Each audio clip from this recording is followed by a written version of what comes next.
11월 14일 이시바 시게루 전 일본 총리가 13일 일본 TBS TV 라디오 프로그램에서 다카이치 사나에 현 총리의 대만 관련 발언에 반대 의사를 표명했다고 종합 보도했다. 이시바 시게루가 총리실에서 열린 기자회견에서 자민당 총재직 사임을 발표했다. 시게루는 임시 대통령 선거와 관련된 절차가 자민당 사무총장에게 전달되었다고 말했습니다. 새 대통령이 선출되기 전에 그는 자신의 역할을 다할 것입니다. 이시바 시게루 씨는 다카이치의 발언은 대만에 뭔가 있으면 일본에 뭔가 문제가 있다는 것과 거의 동등하다고 말했다.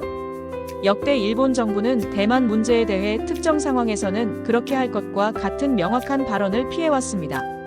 일본 마이니치 신문에 따르면 이시바 시게루는 다카이치의 발언에 의문을 제기했다.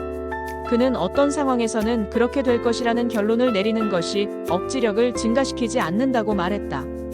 앞서 보도된 바에 따르면 다카이치 총리는 7일 국회 변호에서 대만에 뭔가 문제가 있다고 군함, 파견과 무력 사용을 동반하면 실존적 위기 상황에 해당할 수 있다고 말했다. 10일 다카이치는 국회 변호에서 자신의 발언은 일본 정부의 일관된 견해를 따르는 것이며 철회할 생각은 없다고 주장했다. 린젠 중국 외교성 대변인은 13일 다카이치 사나의 일본 총리가 최근 국회에서 대만과 관련된 노골적인 도발 발언을 하며 대만 해협에 대한 군사 개입 가능성을 암시했다고 밝혔다. 중국은 엄숙한 표명과 강력한 항의를 표명한 후에도 여전히 끈질기게 철수를 거부했다. 위에서 언급한 잘못된 말과 행동은 하나의 중국 원칙을 심각하게 위반하고 중일 4대 정치 문서 정신과 국제관계의 기본 규범을 심각하게 위반하고 중국 내정에 대한 심각한 간섭이며 중국의 핵심 이익에 도전하고 중국의 주권을 침해합니다. 손회이동 중국 외교부 차관은 13일 가네스기 켄지 주중 일본 대사를 소환해 다카이치 사나의 일본 총리의 중국 관련 잘못된 말과 행동에 대해 엄숙한 진술을 하라는 지시를 받았다.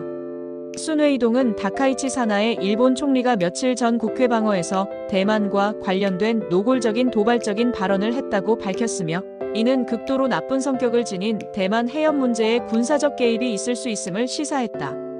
중국 측의 여러 차례 엄숙한 진술에도 불구하고 일본 측은 여전히 회개하기를 원하지 않고 잘못된 발언을 철회하기를 거부하고 있다.